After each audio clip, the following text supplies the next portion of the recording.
Hello, this is the RPG Pundit, the final boss in Internet Shitlords. And today I'm going to take a look at some more details on some of the other factions that you will find in the Invisible College.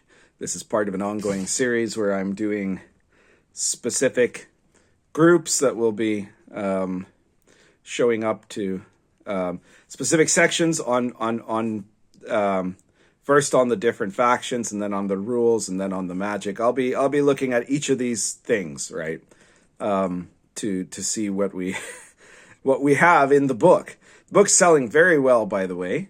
It's I think it's now it's a silver bestseller for sure. I don't remember if it's hit Electrum yet or not. It might not have, or gold. No, Electrum bestseller. Yeah, I think it might have hit Electrum. Anyway, it's been steadily the whole time on the top 10 of the OSR bestsellers on Drive-Thru. And again, you can get it through Drive-Thru RPG or through Amazon. But before we begin, I wanted to make a certain programming note here for those who are diehard fans that we are very, very close now to 4,000 subscribers for this channel. And if we get to 4,000 subscribers before Sunday, then on Sunday I will be doing a 4,000 subscriber live stream. If we don't, well, I'll be doing it at some future date, I suppose. But if you want to get a 4,000 subscriber live stream, well, if you haven't subscribed yet, you should subscribe. If you have subscribed, share the details on the channel to people. Try to see if we can drum up some interest and get us over the top to those 4,000 subscribers, which would be great. And thank you to everyone who has been supporting this so far, this book so far, this work so far. I'm just sorry, I just got distracted looking at this little dot here, because on the screen that shows up, but when I'm looking at it with my eyes, it's invisible. It must be some kind of a secret code or something. Funny. Okay. Sorry about that, guys. I'm a bit out of it. I haven't had my coffee yet. So last time we looked at the details about the real magical world and the secret war and the different factions, the various orders and that are in the secret war, fighting with, most of the times fighting against, the Invisible College. Now, the next section we have here is national agencies in the occult war, and this is talking about basically secret agents that belong to the intelligence services of governments. And just like, as I mentioned in the previous chapter, basically all the secret societies there are real. Now, I'm not going to tell you, because that could be problematic for me if I tried to. I'm not going to tell you that every single one of these secret intelligence agencies are real as presented in the book, okay? But I will tell you what is publicly allowed to be said, which is that we know for a fact that various intelligence services throughout modern history have dabbled in different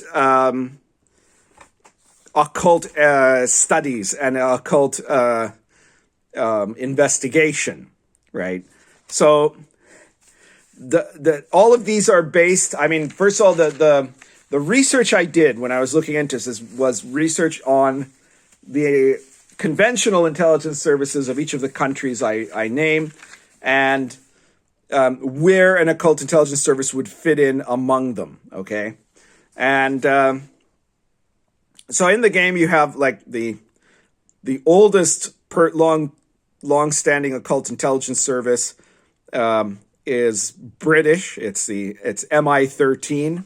If you look it up, you'll notice that the MIs, the military intelligence divisions, are listed.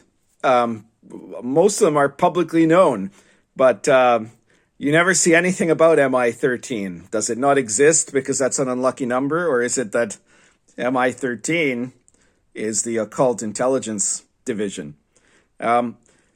So, you know, in each section, you get about a page worth of information about that organization, its history, its current structure, its relations to other factions and things like that. In most of the cases, like what you're going to get is each of these countries, their intelligence services are dedicated to protecting their own country against occult infiltration, right? And they have a stressful relationship, therefore, with every other occult faction, with all the international occult factions like the Invisible College, the Black Lodge, the Nephites, the Typhonians, the Order of Thule, etc. None of these will tend to have good dealings. Now, some of these groups will have particularly bad dealings with certain groups, and some of them will have slightly better with others. Okay. Anyways, in terms of the British history of occultism, you know for a fact that the British intelligence service had looked into the use of occult experts for investigation and also for, I think, promulgation of what they would have seen as psychological warfare, but what the people that they contacted would have seen as magical warfare, right? And so we know that there were several occultists during World War II, for example, including the famous Aleister Crowley, who was working directly under Ian Fleming, the future writer at that time. He hadn't written it yet, right? But he would eventually be the writer of the James Bond series. It's no surprise that James Bond's number is 007, which was also the name of one of the first known British secret agents, Dr. John Dee, who was also a magician. He was the most famous magician of his time, right? And his code name as a British spy was 007. So yeah, there's a long history of that. Aleister Crowley was even supposedly responsible for encouraging the V for Victory sign and getting Winston to do it everywhere he could, right? So Churchill would give the V for Victory sign. And the reason for that is that sign was the counterforce against the magical sign, which is the hail sign of the Germans, right? And their symbols. It was the counteraction of that. So it was, the British would have seen that as kind of psychological warfare, but to Aleister Crowley, it was certainly magical warfare. You got the Chinese. They have the MSS Dangerous Cults Bureau, which is its cover story is that it's dedicated to watch out for all those dangerous cults like the Tibetan Buddhists and Falun Gong and stuff like that. Dangerous from the point of view of the Communist Party of China, obviously, and renegade Catholics, etc., etc., etc. But there's actually a division within the MSS, which is within the Dangerous Cults Bureau, that is mainly dedicated to investigating real occult threats to their existence, right? And of course, there are a lot of secret societies of magicians throughout Chinese history, and even in the modern history, right? The Chinese Republic would not necessarily have been founded without the help of certain secret mystical orders that descend right from the older secret societies of the history of China, right? There's a long history of all that, right? And Dr. Sun Yat-sen, of course, was who was one of that was basically the father of the Chinese Republic, short though it was, and definitely a great man. He was a member of a number of esoteric orders, Eastern and Western. So you got that. Then you have the Kanaim, Department 9 of the Mossad, which are dedicated to occult threats to the existence of the State of Israel. And of course, they are particularly interested, besides the protection of their own nation, they're also particularly interested in hunting down agents of the Order of Thule. Then you have the FSB Special Investigations Directorate, of the successor to the KGB, who had some tough times in the 1990s, but more recently they've started to make a comeback and are big on cyber magic. They're the ones that most aggressively use occultism today to supplement their political goals, and not just as a kind of a defensive. They don't just see their group, their organization as a defensive move against other people using magic against them. They actively use it to advance Russian interests, which sounds very Russian, which is what the KGB really did back in the 60s, 70s, and 80s, right? And even before, I think. They'd been experimenting on things like psychic powers and the supernormal for like forever, like almost from the Russian Revolution onward, and in different fits and starts. And they had all kinds of weirdo experiments that they had done. Of course, a lot of it was quite kooky stuff. But, there you go. The Russians of before and after communism have always had a great interest in the occult and the supernatural. And then finally, you have Task Force G, the North American Paranormal Activities Division, which is a joint task force of Canadian and American intelligence agencies that are dedicated to investigating weird and supernormal phenomena. And again, in history, the American government and American intelligence agencies have not been lax in doing their own investigations, in part because the Russians did it, right? But that was one of the big motivators. If the Russians, that's like, my God, we got the bomb and then the Russians copied us. But if they get, what happens if they get telepathy before we do, right? And so you need to, if you're interested in this subject, one of the things you need to check out is this movie called The Men Who Stare at Goats. That is... It's kind of exaggerated in its presentation, but it is based on a real true story of real stuff that happened, of a decades-long experiment or a decades-long investigative research unit into the supernatural and psychic powers that happened within American intelligence. Okay. After that, we have other organizations. The next section is other organizations that are Western organizations. So here, some of them are good, some of them are bad. You have the Shambhala Masters, which are, Tibetan Buddhist bodhisattvas that are existing in Shambhala, which is a real place. It is not just a state of mind. It is also a physical location, just slightly out of sync with the rest of the universe. And they're basically good guys. They have a very long-term view of things, and so they're not as active as the Invisible College, but they share a lot of its views. The Siddhi Aisawa, which are a Sufi order that have got a kind of alliance going with the Invisible College, and they're also good guys. They were based mainly in North Africa. Again, these are real things, right? Like the Shambhala, the idea of Shambhala and the Masters of Shambhala is something that is a real fact. Element of Tibetan Buddhism. The Siddhi Aisawa was a real Sufi order. The White Deer Grotto School is the Chinese equivalent to the Invisible College. It was founded much earlier than the Invisible College, way back in the 12th century in the Song dynasty of China by Zhu Ji. And they seek to better the world, right? To improve the world and society. And of course, they've had a bit of a rough time of it in the 20th century between Japanese invasions and communism and, the general collapse of things. But that means that they've also expanded. They have some involvements all over Asia and also in any part of the West where there's an important Chinese community. And they're, again, basically good guys. And then we get to some of the bad guys. You got the Dikini Bali sect, which are, again, based on a real thing that happens in India. You've got these guys that are supposedly dark masters of Tantra, which is not to say Tantra is bad, right? So these guys, this particular sect that believe in using human sacrifice to perform spells and get great benefit for themselves. And, of course, they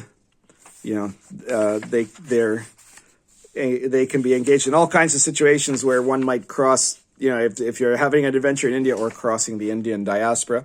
The Dragon Head Society, which is basically a secret society, again, a Chinese one, but this is one that descended from, how would it be? A Manchu era secret society that was fighting against the Manchu invaders, the conquerors, that dynasty, in order to restore the Ming dynasty. And originally they were kind of freedom fighters, and then they became kind of soldiers, and then they became outright criminals, and so they ended up controlling great parts of the triads, and so now these guys are huge in organized crime. And then Santa Muerte Negra, which is a very similar story in a way. Again, not to say that Santa Muerte or the cult of Santa Muerte in Mexico is all evil or anything like that, but that there is a section of that cult that is definitely has, along with Jesus Malverde, have a great connection to the narco traffickers and the drug trade and all of the crime and violence that is associated with it. And so this is a secret order that is basically the secret power behind the narco cartels in Mexico especially, and are expanding to other places. Finally, we talk about other more well-known secret societies. So some of you who are into secret society stuff are probably familiar with groups like Bohemian Grove, the Freemasons, of course, the Illuminati, Opus Dei, P2, the Rosicrucians, Skull and Bones, and so I go into all of those and I explain what they are and who they were. But to give you a very basic explanation, most of those, none of those are major players in the occult war, right? They are at most groups that are infiltrated by the real occult orders in the game. So I guess that's it for now. I'm going to give you guys more stuff about how, next part is how to make a campaign and all that. I'm going to keep doing these piecemeal reviews whenever there's enough of a lull in whatever crazy shit the SJWs are up to for me to do one of these videos. And I hope you watch them. I hope you enjoy them. I hope you consider picking up The Invisible College. And it's that dot again. That's so weird. You should try to look, if you've bought The Invisible College, look there and see if there's a dot or if that's just mine. I don't know what that is. So if you haven't got it yet, check out Invisible College. If you've got Invisible College, then be sure to tell me what you think of it so far, and share your opinions, and share the details of it with your social media if you can. It's doing very well, but it can always get better. And I think it's a great game. My campaign of it is going great, and we're having a very good time. And if you want to support me, well, pick up my games. If you can't quite afford The Invisible College, it has a wide variety of pricing options. Right, we now have hardcover premium, which is like the highest one for like $88. All the way down to, I think the PDF is $20, right? But I think the basic soft cover in black and white is like $25 or $30, so it's not very expensive. This one that I'm looking at here is the Amazon color edition paperback, right? And as you could see, it has a, you saw earlier when I was showing you guys the art. It's got some really nice and intense color in the illustrations, the color illustrations and everything. And it's I don't know, I think it's $45, $50, but it might be on sale sometimes. You got to keep checking for that. Amazon does a lot of sales. But if you've already got this, you can check out Dark Albion, Lion and Dragon, Arrows of Indra. Oh, so many of them. The Old School Companion, World of the Last Sun, which is also now a silver bestseller. The Old School Companion, I think, is an Electrum bestseller. Gold is Dark Albion and Lion and Dragon and Arrows of Indra. And you can also, and also Star Adventure, which is doing really well too. I think it's become an Electrum bestseller too, if I'm not mistaken. It's doing well anyways. Star Adventure is a whole space opera book for just $9.99. So you may want to take a look at that one. And if not, check out the RPG Pundit Presents PDF series. There's 105 PDFs. The links are all going to be in the description below, not to all 105, but to where you can find them all. You've got all kinds of different topics there. And those PDFs are between 99 cents and like $4.99. So it's like you're buying me a coffee or something. So instead of, if you were thinking of supporting me on Patreon, you can. I do have a Patreon. If you've bought everything I I've put out already and you still want to keep supporting me, then get on Patreon. Or if you just aren't interested enough in getting books that you want to go through that house and you just want to support me, well, that's fine too. I really appreciate people that support me on Patreon. But you can also, if you want to get some, because my Patreon doesn't offer anything special. It's just there for those who want to support me. If you want to get something back, then just imagine if you pick up one issue of RPG Pundit Presents every month, it's like you're making me your Patreon, what would that be? Your Patreon benefactor, I guess it would be, right? It's like, it buys me a coffee and you get something that you can pick and choose which one you want to, and it's going to be useful for you in your gaming. All right. So I guess that's it for today. Share this video everywhere you can, especially where you think people will find it useful in this case. Currently smoking. This is a Lorenzetti Volcano plus Blue Boar. Hopefully see you on Sunday.